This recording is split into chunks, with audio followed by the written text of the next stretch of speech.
মাথাটা সবসময় ঘুরঘুর করছে, কোনো কাজে মন লাগছে না, বা আপনি বসে আছেন উঠলেই মাথাটা ঝিম করে উঠে, মাথা ঘুরায়, বা আপনি ভাবছেন প্রেসারের কমজোরি বা প্রেসার বেড়ে গেছে, সেটা কিছুই নয়। এখন এই যে সিচুয়েশন এসে গেছে, চৈত্র বৈশাখ জ্যৈষ্ঠ আষাঢ় এই সমস্ত মাসে এরকম অনেকটাই হয়।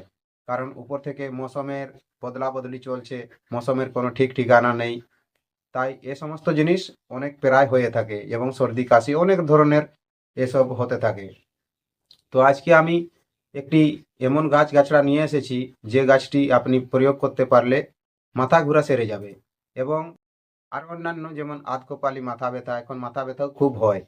মাথা ব্যথা হয়, অর্ধেক কপাল দুখায়, এই সাইড এক সাইড দুখায়, এই সাইড দুখায়, যেইকে সকাল হয়, সকাল হওয়ার পর থেকেই দুখাতে শুরু হয়, ব্যথাতে শুরু হয়।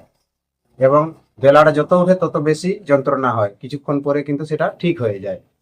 সেরকম ওষুধপত্র আমি নিয়ে এসেছি আজকে আপনাদের সম্মুখে। আজকে হলো মাথা ঘুরা, মাথা চাঁই চাঁই করে, আপনি কারোর সাথে কথা বললে রাগ মনে হয়। তো তাই এই ভিডিওটি শেষ পর্যন্ত দেখবেন, কোথাও স্কিপ করবেন না। আর ভিডিও ভালো লাগলে ভিডিওকে লাইক অবশ্যই করবেন, চ্যানেলে প্রথমবার থাকলে চ্যানেলটিকে সাবস্ক্রাইব করে আমার পাশে থাকবেন। আর পাশের বেল বটনটি টিপে নোটিফিকেশনটি অন করে রাখবেন, তাহলে কি হবে, যখন যখন ভিডিও আমি আপলোড করব সর্বপ্রথম নোটিফিকেশনটি আপনি পাবেন। আর আপনি পেয়ে এই যে ছোটোখাটো প্রয়োগগুলো বলা হয়ে থাকে, এই ছোটোখাটো প্রয়োগগুলো আপনার প্রয়োগ করে নিজের উপকার করতে পারবেন, বা অন্যের উপকার করতে পারবেন। তো আজকে যেটা বললাম, একটি গাছ মাথা ঘোরার জন্য ব্যবহার করবেন। গাছটির নাম হলো হিড়মিচা। হিড়মিচা নিয়ে আসবেন, এতটুকু মাত্র হিড়মিচা নিয়ে আসবেন।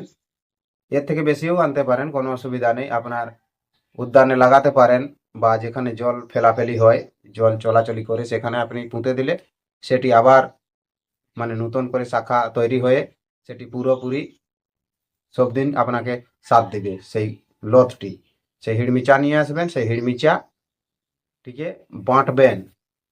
বেটে কাঁচা দুধ নেবেন, কমসে কম এক পোয়া হিসাবে, এক পোয়া হিসাবে কাঁচা দুধ নেবেন। সেই কাঁচা দুধে এই হিড়মিচার পেস্টটি সেখানে দিবেন গুলে, আর সেটি খেয়ে নেবেন সকাল সকাল। দুধ তো খান, গরম দুধ, সেটা গরম করা চলবে না, কাঁচা দুধের সাথে হিড়মিচা মিশ্রিত করে আর খেতে হবে। তাহলে মাথা ঘুরা আপনার শেষ হয়ে যাবে, মাথা ঘুরা থাকবে না।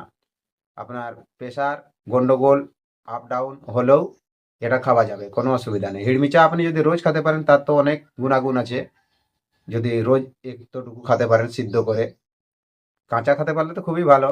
যখন আপনি পুকুরে যাবেন মুখ ধোয়ার সময় যদি আপনি সে তখনই খেতে পারেন, তার তো আরো খুব লাভ পাওয়া যায়। কিন্তু সেটা যদি আপনি করতে পারবেন না, শুধুমাত্র মাথা ঘোরার জন্য আপনি ইউজ করতে চান, তাহলে শুধু মাথা ঘোরার জন্য এই যে হিড়মিচা এবং কাঁচা দুধ দুইটিকে মিক্স করে আর খাবেন। তো ভিডিও যথাসম্ভব আমি আপনাদেরকে বোঝাতে পেরেছি যে মাথা ঘোরার জন্য কি প্রয়োগ করবেন। আর ভিডিও ভালো লাগলে ভিডিওকে লাইক অবশ্যই করবেন, চ্যানেলে প্রথম থাকলে চ্যানেলকে সাবস্ক্রাইব করে আমার পাশে থাকবেন, পাশের নোটিফিকেশনটি টিপে অন করে রাখবেন। আর ভিডিওটি আপনার বন্ধুদেরকে শেয়ার করে দিবেন, যাদের এরকম সমস্যা আছে বা মাথা ঘোরার সমস্যা আছে, অনেক জায়গায় দেখিয়েছেন বা অনেক রকম ধরনের ওষুধ খান।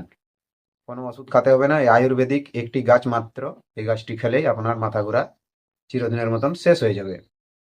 তো বন্ধু, দেখা হবে আবার নতুন ভিডিওতে, ততক্ষণ পর্যন্ত আপনি আপনার খেয়াল রাখবেন। নমস্কার, জোহার, ধন্যবাদ। কমেন্টে লিখে জানাবেন।